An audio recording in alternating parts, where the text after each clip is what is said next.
मैं चोटन के हमारे धनाऊ गांव के बारे में आपको बताना चाहूँगा। धनाऊ गांव के एक भगू सिंह हुआ करते थे। लगभग आज से 45 साल पहले जब भारत और पाकिस्तान की सीमा पर फेंसिंग नहीं थी तो वो खेत में काम करते करते उस पार चले गए। पाकिस्तान के रेंजर्स ने उन्हें गिरफ्तार कर लिया और आज भी 45 साल बाद भी हम लोग, ऐसे कई सारे लोग हैं जिन्हें अभी तक वापस नहीं ला पाए। उनके परिवार ने प्रदेश के और देश के सब नेताओं के आगे गुहार लगाई। थोड़े दिन पहले उनके परिवार से कुछ लोग आए, उन्होंने कहा कि 45 साल हो गए, अब हमें प्रदेश की सरकार और देश की सरकार पे भरोसा है कि वो कुछ न कुछ कदम उठाएंगे।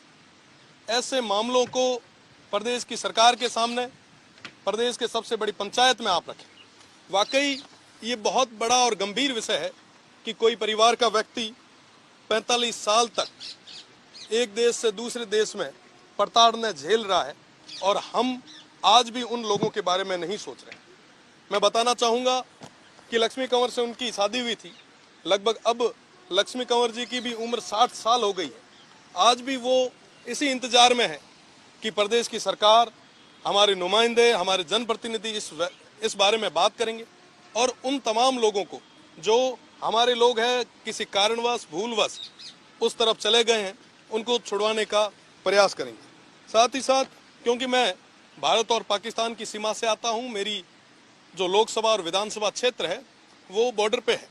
सीमांत के कई सारे लोगों का उस पार संबंध भी रहा है। अमरकोट हो चाहे सिंध का क्षेत्र हो, मूल रूप से मैं बात करूंगा, हमारे सोडाज हैं, कोड़ी है, भील समाज के मेरे भाई हैं, सिंधी समाज के हमारे भाई हैं, साथ ही साथ हमारे मेघवाल समाज के और दलित समाज के भाई हैं, जो जिनकी रिश्तेदारी आज भी उस तरफ है, पर वर्तमान में उन्हें आने जाने के लिए भी बहुत बड़ी समस्या का सामना करना पड़ रहा है। आप देखेंगे कि वहाँ जाने के लिए, वीजा के लिए इन तमाम लोगों को दिल्ली के कई बार चक्कर निकालने पड़ते हैं, दर दर की ठोकरें खानी पड़ती है। अपने आप में ये बहुत बड़ा एक चिंता का विषय है। आज़ादी के समय पाकिस्तान में 16% हिंदू हुआ करते थे। आज वो संख्या, वो आंकड़ा घटते घटते 1% तक आ चुका है।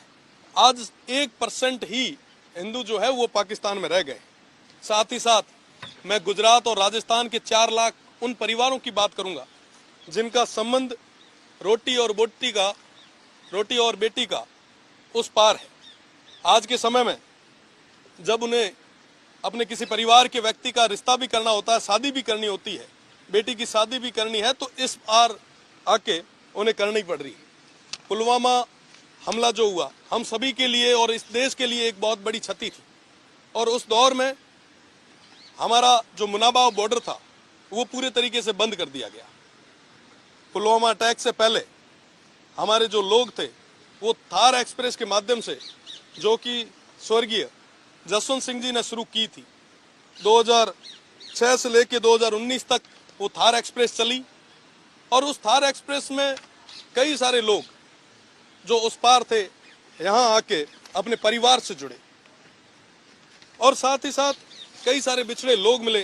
कई सारे व्यक्ति ऐसे थे, कई सारे बुजुर्ग ऐसे थे जो पहली बार भारत आ सके। थार एक्सप्रेस की बदौलत पाकिस्तान से कई सारी अस्थियां हिंदुस्तान आ पाई, उन्हें हरिद्वार नसीब हो पाया।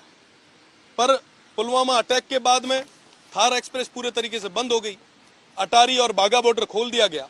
वर्तमान में सबसे ज्यादा पाक विस्थापित जो है वो बाड़मेर और जैसलमेर में है।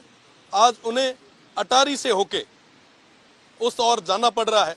मेरा निवेदन प्रदेश की सरकार से और केंद्र की सरकार से है कि अटारी के तर्ज पर मुनाबाव बॉर्डर खोला जाए ताकि जो ये पाक विस्थापित है, जो आज भी उस और यातनाएं झेल रहे हैं, उन्हें आने जाने में कोई समस्या नहीं है। देखिए, जो पश्चिमी राजस्थान का बॉर्डर है वो सबसे शांत बॉर्डर है, कोई भी अवांछित घटना यहाँ नहीं हुई। तो इसके लिए आज हमने स्थगन लगाया था और आने वाले समय में भी इन पाक विस्थापित जो हमारे भाई हैं, जो उस और परेशान होकर इस और आए हैं, उन्हें पूरी व्यवस्था कैसे मिले इसके लिए हम प्रयास भी करेंगे। साथ ही साथ मेरा पुनः निवेदन रहेगा कि मुनाबाव बॉर्डर को इस तर्ज पे खोला जाए। अगर पाकिस्तान अपनी जीरो लाइन तक थोड़े दिन पहले 15 दिन पहले आपने देखा होगा कि जीरो लाइन तक वो अपनी ट्रेन ले आया है। तो क्यों नहीं हम भी एक ऐसा प्रयास करें ताकि हमारे लोगों को कम से कम समस्या हो। जो पाकिस्तान में प्रताड़ना झेल रहे हैं, क्यों नहीं हम उन्हें अपने देश में जगह दें। बहुत बहुत धन्यवाद।